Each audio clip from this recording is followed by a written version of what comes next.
mapokta thungnadrabasu handakki mapokti thungnare nahanukki mapokta thungnadrabasu handakki mapokti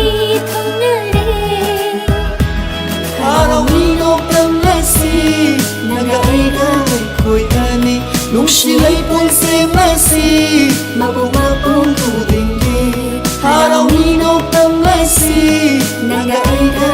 koitani nungsilay pulse masi mapong tudinggi Nahanukki mapokta thungnadrabasu handakki mapokti thungnare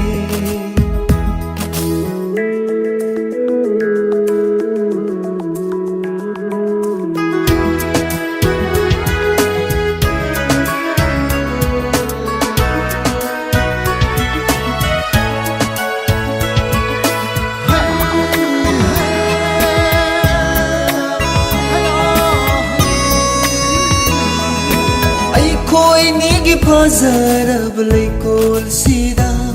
leirang amadi satani masak maming kangdriba nunsibagi saki oinaba mapok sida nang dathong na maninang nushi kholoy sunang na oi biyo sangla Selam zimbiyo nung si poloy sunang na oy biyo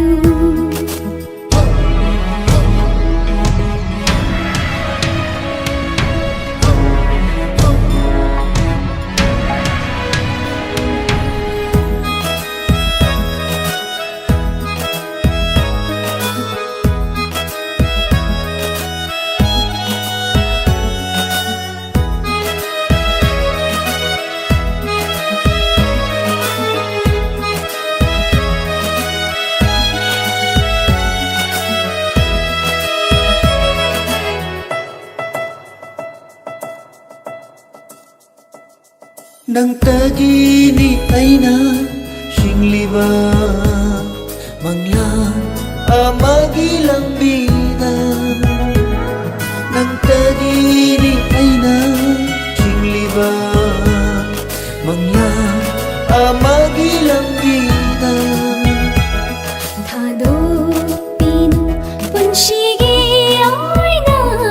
narung thuk na hinjagi